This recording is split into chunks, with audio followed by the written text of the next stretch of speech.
क्या आप मुझे नीचे कमेंट करके बताना चाहेंगे कि आप किस फोन का यूज करते हैं, किस कार का यूज करते हैं? क्या वो आपके एसेट्स वाले पार्ट में आता है या फिर आपके लायबिलिटीज वाले पार्ट में आता है? जैसे कि आप लोग जानते हैं कि हमारे चैनल पर हम फाइनेंस, लर्निंग एंड देन उसके बाद अर्निंग कैसे की जाए इस बारे में बातें करते हैं। तो फाइनेंस और फाइनेंशियल फ्रीडम के बारे में जब बात की जाती है तो बहुत ही इंपॉर्टेंट टॉपिक सामने निकल कर आता है, जो कि डिसाइड करते हैं कि क्या सच में आप आने वाले समय में एक अच्छे फाइनेंशियल गोल की तरफ जाने वाले हो या फिर जैसी आपकी जिंदगी चल रही है, आज आप जिस तरीके से अपनी जॉब के सहारे जी रहे हो वैसे ही आप अपनी पूरी जिंदगी जीने वाले हो। तो जरा ध्यान से समझना कि कैसे एसेट बिल्ड किए जाते हैं। मैं आपको यहाँ पे कुछ स्ट्रेटजीज और कुछ इंपॉर्टेंट एसेट्स के बारे में बताने वाला हूँ जो कि आपकी लाइफ चेंज कर सकते हैं अगर आप किसी एक पर भी ढंग से फोकस कर लेते हैं। मैं खुद इन चीजों को लर्न करता हूँ, देन उसके बाद में अर्न करने की कोशिश करता हूँ। वही चीज मैं आपको बोलूंगा क्योंकि practice make man perfect, simple rule आप पे भी इंप्लीमेंट हो ही जाता है। सबसे पहले बात आती है कि भाई ये चीज क्या होती है, फाइनेंशियल फ्रीडम फाइंड आउट करना क्या होता है। फाइनेंशियल फ्रीडम की बात की जाए तो फाइनेंशियल फ्रीडम बोला जाएगा जब आप काम ना करें तब भी आपके नाम पर आपका पैसा काम करे और आपको पैसा आता रहे, देन इसको मैं बोलूंगा फाइनेंशियल फ्रीडम। अब डिपेंड करता है डिफरेंट डिफरेंट लोगों के ऊपर कि वो कितने पैसे को अपना फाइनेंशियल फ्रीडम बोलेंगे। अभी मैं बात करूंगा सबसे पहले कि हम किन किन एसेट्स के थ्रू काम कर सकते हैं जो कि हमें फाइनेंशियल फ्रीडम की तरफ, गोल की तरफ लेकर जाते हैं, प्लस किन लायबिलिटीज के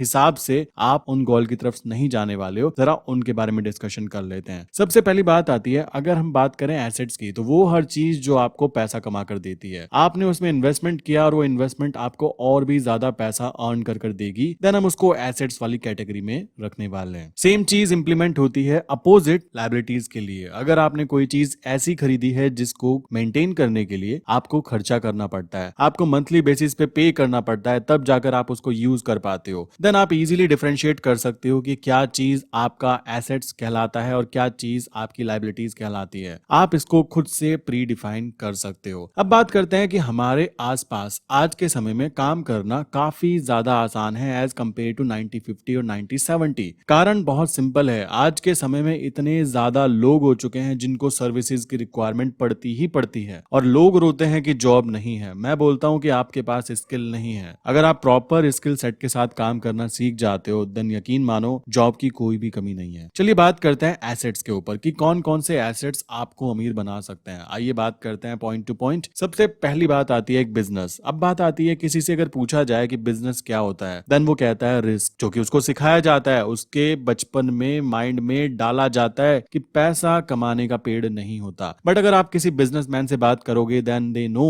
कि वो पैसे के पेड़ को बना सकते हैं। हो सकता है उसमें समय लगे बट एक समय ऐसा आने वाला है कि वो पैसा पैसा कमा कर लाता रहेगा और वो इंसान उस पेड़ पर से पैसे को तोड़कर यूज करता रहेगा। तो इन चीजों को करने के लिए करना पड़ता है बिजनेस। अब रिस्क की बात आएगी तो रिस्क ज्यादा होगा तो बिजनेस में इनकम भी ज्यादा होगी और आपको एक नई सोर्स ऑफ इनकम यहाँ पे दिख जाएगी। काफी सारे लोग करते क्या है, ध्यान से समझो। जब वो जॉब करने जाते हैं तो जॉब का मेन मकसद होता है कि वो अपने समय को बेच रहे हैं, वो अपने समय को बेच रहे हैं किसी दूसरे के सपने को पूरा करने के लिए और उसके बिजनेस को रन करने के लिए कि भाई आपने जो कहा हम वो करेंगे, आप हमारे समय का पैसा दो और हम चले अपने घर। और इतनी सी बात करते हुए वो अपने पैसे को लेकर घर आ जाते हैं। तो पहली चीज आती है, अगर आप एक अच्छी फाइनेंशियल फ्रीडम चाहते हो तो अपने आसपास देखो कि आप कहां पर क्या बिजनेस कर सकते हो। बिजनेस की कैटेगरी बहुत सारी होती है। छोटा बिजनेस करो पर बिजनेस करो वहां पे आपको रेवेन्यू आ रहा है, आपको एक सोर्स ऑफ इनकम जनरेट हो रही है जिसमें कि हो सकता है कि आपकी इन्वॉल्वमेंट आने वाले कुछ टाइम के अंदर ही बिल्कुल खत्म ही हो जाए और आप अपने बिजनेस को ऑटो पायलट मोड पर भी छोड़ सकते हो। दूसरी चीज आती है जो कि हमारे बड़े बुजुर्ग बोलते भी हैं कि भाई आपको रियल एस्टेट में इन्वेस्टमेंट करनी चाहिए। इसके पीछे का बहुत ही सिंपल सा लॉजिक है, क्योंकि दुनिया में धरती अर्थ, उसका जो सरफेस है वो एक लिमिटेड है और लोग डेली नए नए लोग पैदा होते हैं, सबको रहने के लिए जगह चाहिए होती है। तो आने वाले टाइम में जो चीज कम होगी उसकी वैल्यू ज्यादा होने वाली है और इसी लॉजिक के बेस पर हमारे बड़े बुजुर्ग बोलते आए हैं कि जब भी कभी इन्वेस्टमेंट करनी हो देन आप रियल एस्टेट में इन्वेस्टमेंट जरूर करो। और वो चीज आज भी बिल्कुल 100% काम करती है। अगर आप चाहते हो कि भाई मेरा पैसा एक ऐसी जगह लग जाए जो कि खुद रातों रात ग्रो करता रहे, तो आपको एक अच्छे रियल एस्टेट में इन्वेस्टमेंट करना जरूरी हो जाता है। तीसरी चीज जिसको मैं अपने एसेट्स में काउंट करना प्रेफर करूंगा और जिसके लिए हम लोग खुद काम करते हैं, वो है stocks, bond, mutual funds plus different different type के सेगमेंट्स जिसमें हम पैसा अर्न कर सकते हैं। अब आप लोगों में मैक्सिमम लोग ये सोचते हैं कि भाई बिजनेस चालू करना हमारे बस की बात नहीं है, बिकॉज हम 30,000 पर मंथ कमाते हैं, अब यहाँ पे हम क्या बिजनेस जनरेट करेंगे। प्लस अगर आपने शादी हो चुकी है, आपकी फैमिली स्टेबलाइज हो चुकी है, देन आप उस पर्टिकुलर जॉब को छोड़ने की कंडीशन में कतई भी नहीं रहने वाले हो। तो उस पर्टिकुलर कंडीशन को अगर आप इंप्लीमेंट नहीं कर सकते, आप अपना बिजनेस रन नहीं कर सकते, तो दिक्कत कहां पे आती है? कोई दिक्कत नहीं है। आप क्या कर सकते हो, जो बिजनेस ऑलरेडी रनिंग है आप उनके मालिक बन सकते हो। आप कहोगे यार ये कैसी बात कर रहे हो, आप ध्यान से समझो। अगर आप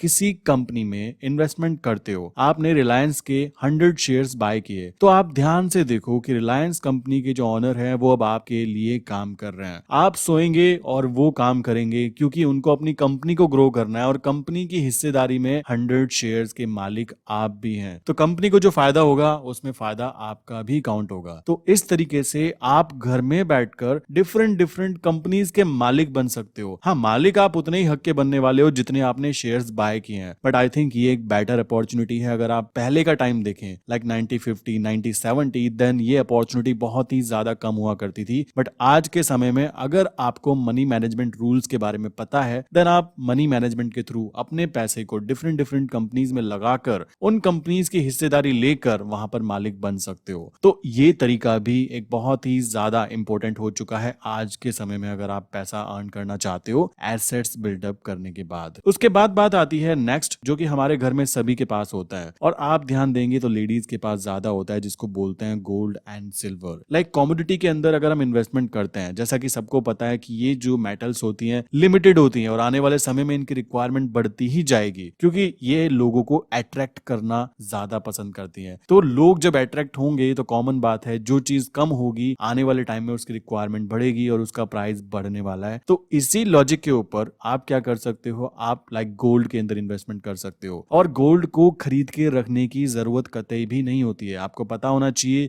कि गोल्ड को फिजिकल फॉर्म में खरीदना एक बहुत ही ज्यादा कह सकते हो गलत इन्वेस्टमेंट काउंट होगा, क्योंकि आज के समय में आप शेयर मार्केट में जाकर गोल्ड के फ्यूचर्स में काम कर सकते हो। आप डिजिटल गोल्ड खरीद सकते हो, जो कि ना चोरी हो सकता है, जो कि ना कहीं भेजा जा सकता है, वो आपके अकाउंट में रहता है और लॉन्ग टर्म के लिए टेंशन फ्री होकर आप उसको इन्वेस्टमेंट रख सकते हो। तो इस तरीके से आप गोल्ड खरीद के रख सकते हो और बहुत ही कम प्राइस के अंदर भी। देन उसके बाद बात करते हैं इक्विपमेंट्स। अब बात करूं, जैसे मैं आपसे बात कर रहा हूं, मैंने यहाँ पे एक इन्वेस्टमेंट की अपने इक्विपमेंट्स के अंदर। अब ये इक्विपमेंट्स मुझे पैसा अर्न कर दे रहे हैं। कैसे? मेरा लैपटॉप हुआ जिसके थ्रू मैं ये वीडियो को एडिट कर पा रहा हूँ, मेरा माइक हुआ जिसके थ्रू मैं आपसे बात कर पा रहा हूँ, मेरा घर में वो हर प्रोडक्ट जो कि मेरी मदद कर रहा है इन वीडियोस को क्रिएट करने में, मेरी नॉलेज को बिल्डअप करने में, मेरा फोन हुआ जो कि कॉन्टैक्ट जनरेट करने में आपके और मेरे बीच में मदद कर रहा है। तो इन सभी प्रोडक्ट को हम लोग अपने इक्विपमेंट को बोलेंगे एसेट्स, बिकॉज ये हमें पैसा कमाने में मदद कर रहे हैं।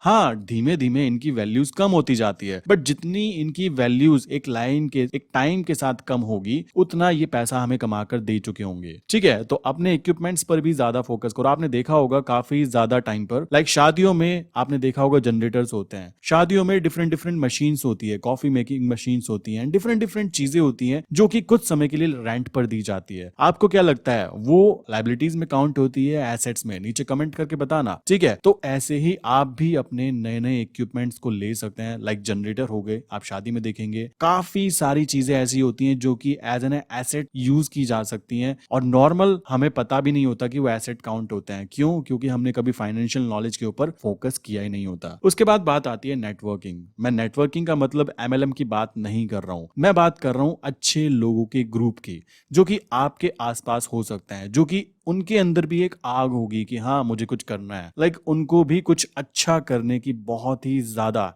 यहाँ पे एक्सपेक्टेशंस होंगी। अगर आप ऐसे लोगों के साथ रहते हो तो चांसेस बहुत ही ज्यादा हाई हैं कि आप भी ग्रो कर पाए। अगर आप ऐसे लोगों के साथ रहेंगे जिनकी कोई इच्छा ही नहीं है, जिनकी कोई मर्जी नहीं है, उनके लिए सब कुछ ओके ओके है, देन बहुत ही गलत लोग होते हैं, ध्यान रखो। इसलिए वो लोग भी एज एन एसेट काउंट होते हैं, बिकॉज आपके आसपास अगर अच्छे लोग हैं तो वो आपको अच्छी नॉलेज शेयर करेंगे। अगर आप गलत हैं तो आपको बताया जाएगा कि आप गलत हैं। तो इससे अच्छी बात क्या हो सकती है कि आपकी गलती को सामने वाला इंसान आपको करेक्ट करके बता रहा है, बिकॉज उसको वो प्रॉपर नॉलेज है। तो इस कारण आपको आपके आसपास के जो नेटवर्क है वो अच्छे क्रिएट करना बहुत ज्यादा जरूरी हो जाता है। देन उसके बाद बात करते हैं कंटेंट। अभी मैं आपसे बात कर रहा हूं, मैंने ये वीडियो क्रिएट की, आपको बताना चाहूंगा ये मेरे लिए एज एन एसेट काम करने वाली है। मैंने ये वीडियो क्रिएट करने में अप्रोक्स 3 to 4 आवर्स का टाइम इन्वेस्ट किया। अब ये 3 to 4 आवर्स हो सकता है इस वीडियो के थ्रू आने वाले 1 साल, 2 साल, 3 साल तक मुझे रेगुलरली मनी अर्न करके देते रहे। लोग यहाँ पे इसको देखेंगे और मुझे यहाँ पे एड रन होगा, प्लस यहाँ पे मुझे प्रॉफिट्स काउंट होंगे। तो एक्चुअल में मैंने अपने समय को, जो कि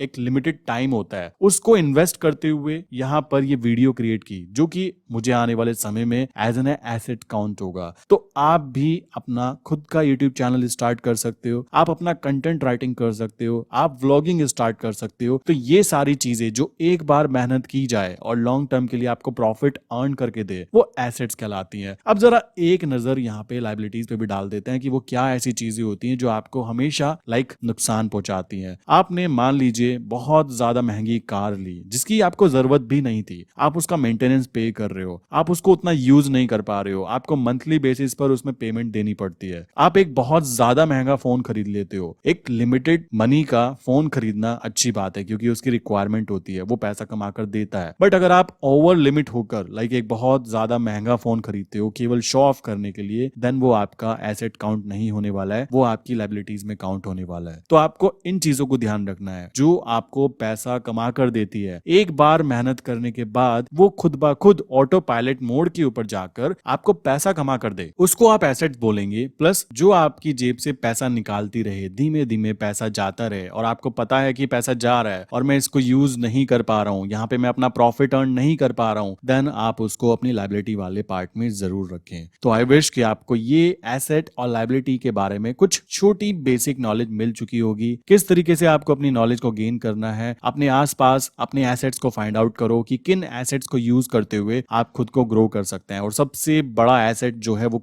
आप खुद हैं, और आप अपनी खुद की नॉलेज पे इन्वेस्टमेंट कर रहे हैं, वो खुद एक बहुत बड़ा एसेट आप क्रिएट कर रहे हो। ठीक है, सो आपको अगर कोई भी चीज समझ ना आई हो, नीचे कमेंट जरूर करो, बताओ कि आप किस फोन को और किस कार को यूज करते हो, क्या वो एसेट में काउंट होता है या फिर वो लायबिलिटी में काउंट होता है। कमेंट जरूर करना।